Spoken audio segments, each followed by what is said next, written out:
Bismillahirrahmanirrahim. Alhamdulillahirabbil alamin. Shalatu wassalamu ala Rasulillah ma ba'd. Allahumma nas'aluka al-huda wat-tuqa wal-afafa wal-ghina. Allahumma nas'aluka ilman nafi'an wa rizqan thayyiban wa amalan mutaqabbalan. Assalamualaikum warahmatullahi wabarakatuh.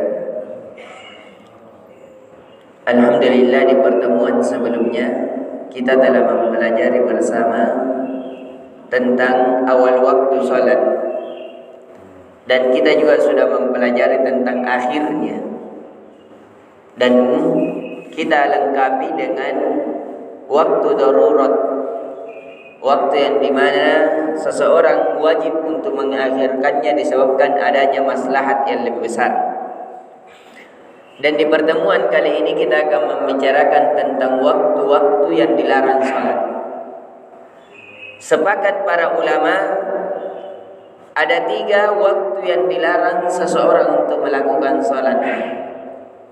Yang pertama adalah waktu subuh sampai matahari terbit dengan jelas setelah subuh. Jadi setelah kita ini melakukan salat, namun berbeda di saat ini.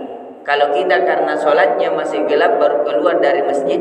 Kalau para sahabat biasanya sholat subuhnya Nabi Sallallahu Alaihi Wasallam dan sahabatnya, seperti kalau Abu Bakar mengimami sholat, itu biasanya 50 ayat yang dia baca, sekitar 15 menit sampai 20 menit. Sehingga kalau keluar dari masjid Nabi Sallallahu Alaihi Wasallam itu sudah agak terang, agak kemerah-merahan. Waktu setelah itulah dilarang seseorang melakukan sholat. Jadi waktu sholat subuh mulai matahari kemerah-merahan sampai betul-betul terbit 1 penggal, itu dilarang waktu sholat. Itu di setelah sholat subuh. Ini disepakati. Yang kedua adalah waktu ketika ingin tenggelamnya matahari, sama kekuning-kuningan, itu juga dilarang seseorang melakukan sholat. Yang ketiga adalah waktu ketika kita keluar di teriknya panas matahari, bayang-bayang kita itu menghilang, karena matahari tepat berada di atas kepala. Jadi ada 3. Yang pertama ketika sudah memerah sampai terbitnya matahari di waktu subuh. Yang kedua waktu zuhur, tepat matahari di atas kita. Dan yang ketiga adalah ketika matahari ingin tenggelam. Ini tidak ada perbedaan pendapat. Waktu-waktu tersebut itu dilarang seseorang melakukan sholat.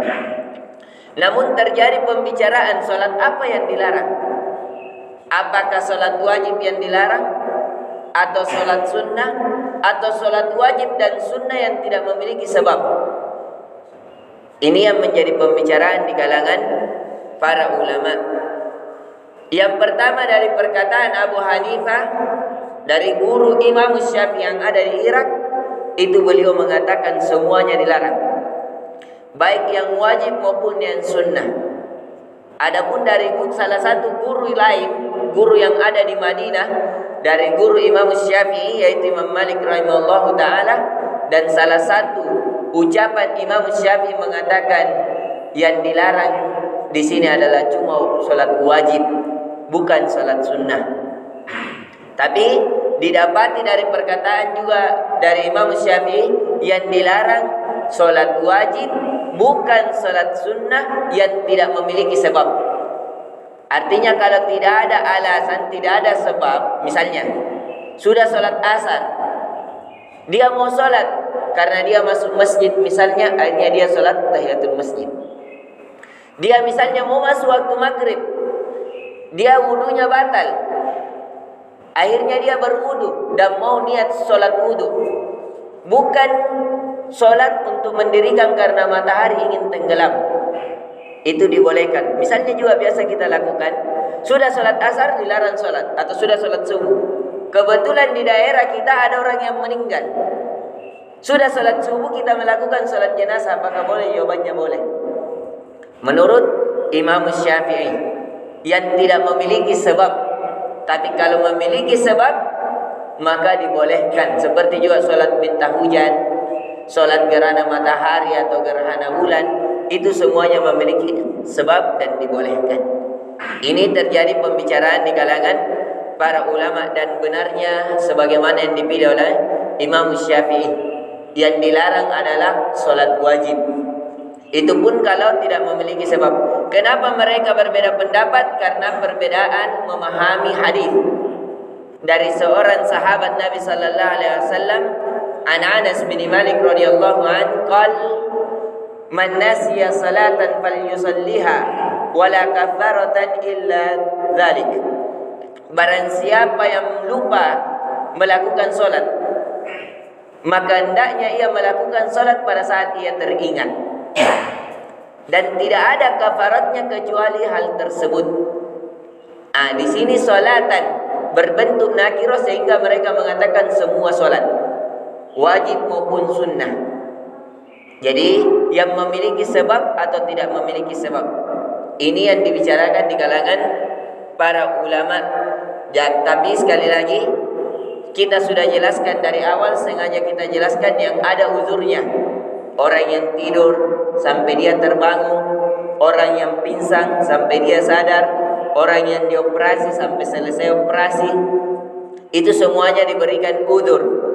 Jadi walaupun keluar dari solat atau masuk waktu solat yang dilarang, ini terjadi perbedaan pendapat di kalangan para ulama. Apakah ia menunggu, misalnya waktu sudah salat subuh, sudah kemerah-merahan, dia belum salat subuh, baru bangun, apakah boleh dia langsung lakukan ketika bangun, ataukah dia wajib menunggu sampai matahari terbit? Jawabannya di sini terjadi lagi dalam hadis yang lain, bahwasanya kenapa itu dilarang. Disebabkan ada riwayat bahwasanya yang diriwayatkan oleh Imam Muslim, bahwasanya itu adalah dua tanduk setan. Dan pada saat itu pula tempat bersujudnya, waktu-waktu bersujudnya orang-orang para penyembah matahari.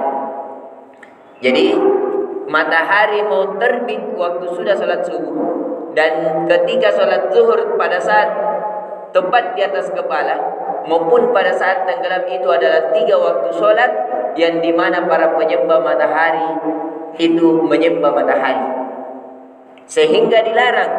Kenapa? Karena dalam Islam sangat memperhatikan agar tidak bertasyabbuh, tidak menyerupai orang-orang kafir dalam keyakinan, dalam ucapan, dalam amalan, dalam pakaian, bahkan itu sangat dijaga oleh Nabi sallallahu alaihi wasallam. Ini waktu-waktu yang dilarang. Semoga memberikan tambahan faedah keilmuan kepada kita, sehingga mengajarkan kepada kita, di sini Islam mengajarkan agar kita menghargai waktu. Ada ketepatan waktu dalam beribadah, sehingga kalau ada waktu dilarang, kita takut. Hendaknya kita bersegera, tidak mengundur-mengundur, sehingga kita termasuk orang yang melakukan ibadah kepada Allah pada saat waktu yang terlarang. Namun sekali lagi, waktu terlarang tersebut itu kalau tidak ada sebabnya, apalagi kalau mengundur-mundur cuman karena bicara-bicara akhirnya diundur, makanya Allah mencelah orang-orang yang mengundur-undur salatnya, yaitu di surah Al-Ma'un, alladzina hum fi salatihim sahun, yaitu orang-orang yang lalai dari salatnya. Salah satu tafsirnya adalah lalai dari waktu-waktu salatnya. Sudah bisa salat tepat waktu, dia undur, akhirnya masuk waktu dilarang. Ini yang dibenci. Tapi kalau ada sebab, maka tidak mengapa. Semoga bermanfaat. Lebih dan kurangnya mohon dimaafkan. InsyaAllah ta'ala kita akan masuk di pertemuan selanjutnya tentang azan. Bagaimana azan disyariatkan, siapa yang berhak untuk azan, bolehkah seorang azan menerima gaji dari azannya atau tidak, siapakah yang berhak yang mengatakan qomat nih, apakah waktu ataukah imam ataukah jemaah. InsyaAllah nanti kita akan membicarakan secara detail yang didasari dengan hadis-hadis Nabi sallallahu alaihi wasallam. Subhanakallahumma bihamdik, asyhadu an la ilaha illa anta, astaghfiruka wa atubu ilaik. Assalamualaikum warahmatullahi wabarakatuh.